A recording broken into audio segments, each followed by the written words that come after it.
el principal defecto de Xóchitl Gálvez son los partidos que la han postulado y sobre todo los dirigentes de esos partidos. Porque pues más de una tendrá temor de que en realidad Xóchitl Gálvez no sea más que una pantalla, la fachada de una casa. Se ven los barcos, ¿no? Que tienen como un mascarón, ¿no? Una sirena. La arrancas y quién sabe qué hay atrás. Si Xóchitl Gálvez es solamente la fachada, se le va a caer el teatro. Si el presidente lo provocó y ocurrió, pues hombre, no va a dejar pasar ahora la respuesta. Y entonces lo vemos en efecto construyendo el escenario electoral, pues cachando la pelota del otro lado. Digamos, esta historia, esta narración estaba bastante cantada. Así la tenía calculada. Pues está galvanizando a los suyos y galvanizando a los opositores. ¿Cómo lo ves eso? Esto fue una simulación, que es en realidad traicionaron los principios de esa democracia de la que hablábamos, de la democracia priista, llamémosle así, y lo que hicieron fue entregarle a los particulares, y hablando de particulares, a los dueños del dinero, el control del poder político. ¿Qué tal, amigos? Bienvenidos a su canal Legión Vanguardia.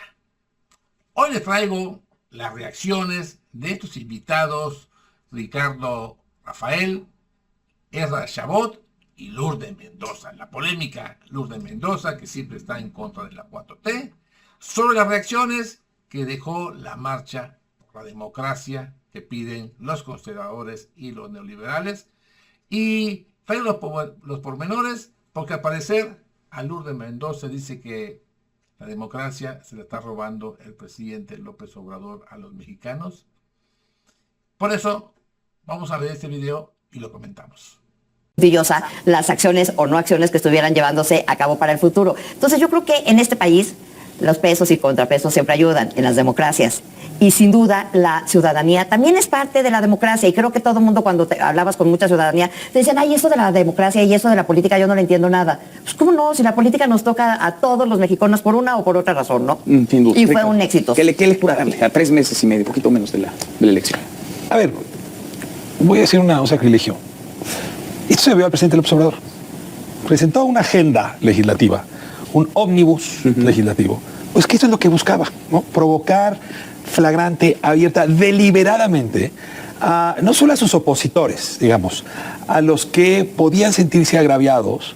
No hablo del conjunto del paquete, pero sí por la intentona o la decisión de modificar 2 piezas bien importantes de la política mexicana. Una, el sistema judicial, y el otro, el sistema electoral. Y bueno, creo que a estas alturas el debate está siendo cada vez más interesante, pero lo puso muy bien Lorenzo Córdoba, hay que plantearlo en el discurso del domingo. La idea de llevar a voto a las personas que integran estas 2 instituciones, lo que provocaría en caso de prosperar, es que una mayoría momentánea, así la llamó él, y es impecable la frase, una mayoría momentánea se hiciera del control permanente de la justicia y de las elecciones. Y en ese sentido creo que el argumento es bastante poderoso para decir, no, lo demás luego lo discutimos, pero estos 2 temas no pueden pasar. Que son, digamos, el piso. Ese es el basamento. Y pues sí, lo dice bien Lourdes, hay una enorme cantidad de personas en México muy conscientes, no de su conservadurismo, ni siquiera me atrevo a decir de su anti-López Obradorismo, del patrimonio institucional que no podemos tocar. Por eso creo que fue tan numeroso y fue tan exitoso, hay que decirlo. Ahora, si el presidente lo provocó y ocurrió, pues hombre, no va a dejar pasar ahora la respuesta. Y entonces lo vemos en efecto construyendo el escenario electoral, pues cachando la pelota del otro lado. Digamos, esta historia, esta narración estaba bastante cantada. Así la tenía calculada. Pues está galvanizando a los suyos y galvanizando a los opositores. ¿Cómo lo ves eso? A ver, Manuel, yo creo que se trata aquí básicamente de 2 concepciones sobre lo que es la democracia. Y creo que esa es parte del debate que finalmente se armó. Por un lado, esta idea construida durante el nacionalismo revolucionario priista, en donde la mayoría, en ese entonces el PRI, pues, era la fuerza legítima. Y todo lo que había alrededor eran partes que no eran legítimos, que no podían acceder al poder porque no eran legítimos.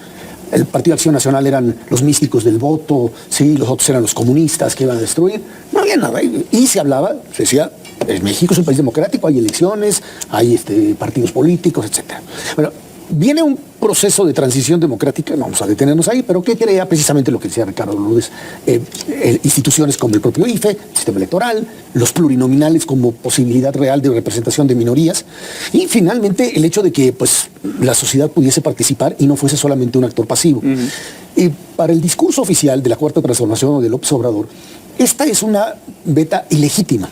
O sea, la acusación que viene desde el gobierno es que esto fue una simulación, que es en realidad traicionaron los principios de esa democracia de la que hablábamos, de la democracia priista, llamémosle así, y lo que hicieron fue entregarle a los particulares, y hablando de particulares, a los dueños del dinero, el control del poder político. Y entonces se trata de una lucha en donde no estás hablando de partes que se reconocen mutuamente como válidas, sino de una parte que dice abiertamente, tú no puedes ser parte de esto. El presidente, vamos a decir, se llama corruptos. Y La bandera de todos los mexicanos. Las manifestaciones, no importa quién las hagan, creo que es algo que no tenías por qué estar rebatiendo si nos dejaban o no nos dejaban la bandera en el asta bandera. La bandera de Palacio Nacional se veía enredada. ¿Y sabes cuál bandera se veía espectacularmente ondeante? La de la Suprema Corte de Justicia. Cosas que como reportera, cuando uno va, además de que va a la manifestación, te empiezas a fijar, y me llamó muchísimo la atención. Esa una. Dos, que nuevamente están jugando desde el gobierno de la Ciudad de México, Martí Batres, en donde nos fue cercando. Y entonces para accesar a Palacio, para poder accesar al Zócalo, pues había muchas, vallas, y entonces te dejaban pasar como en conos, ¿no? Te iban metiendo, haciendo como un cono. Si hubiera habido una estampida, ¿cómo sales? Y fue de las primeras cosas que me llamó la atención, y además nos cuadricularon el Zócalo. O sea, si tú entrabas por 20 de noviembre, no podías pasar hacia donde estaba la catedral, y si tú habías entrado por estas calles de Madero y querías accesar o salir hacia por 20 de noviembre, no lo podías hacer. Eso lo hizo el gobierno de la Ciudad de México. ¿O quién más?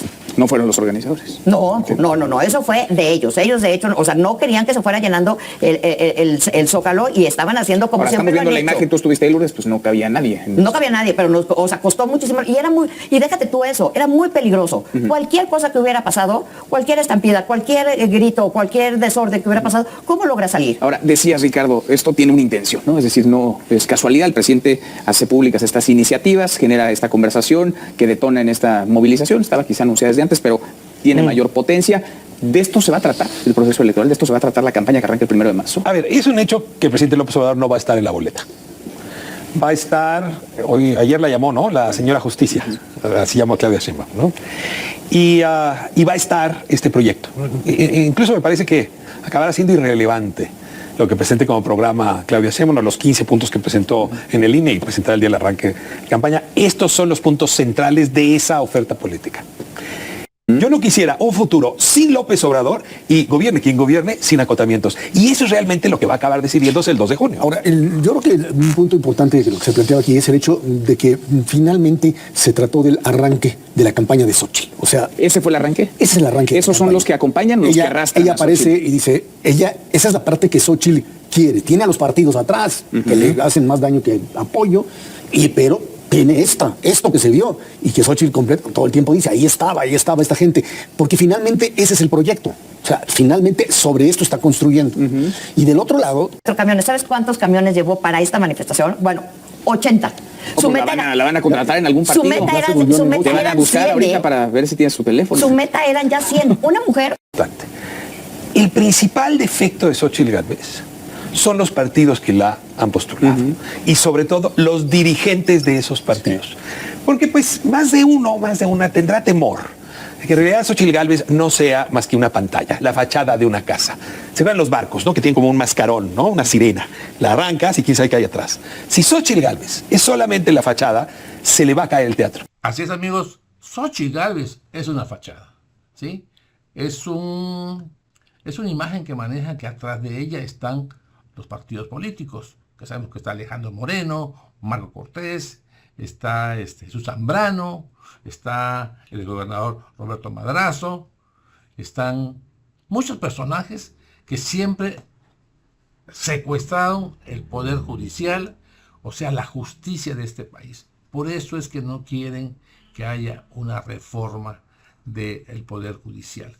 ¿Por qué? Porque esa justicia o ese poder era financiado por algunos empresarios que tenían secuestrado a los partidos políticos, que eran los muñecos que los manejaba de una manera a su antojo. Por eso es lo que da a entender el presidente López Obrador, de que esto es una farsa. Y al ser una farsa es algo que es de lo mismo de tanto tiempo, que con la llegada del presidente López Obrador fue la transformación que está llevando a cabo este proyecto mediante este proceso con la continuidad de la doctora Claudia Sheinbaum. No lo sé, amigos, ¿ustedes qué piensan? Díganme sus reacciones, su sentir, sus comentarios, sus opiniones, que para nosotros es muy importante. Yo soy Francis, los invito a que me regalen su poderoso like, compartan esta información y suscríbanse a su canal, que es totalmente gratuito, Legión Vanguardia. Nos vemos en una próxima emisión. Adiós.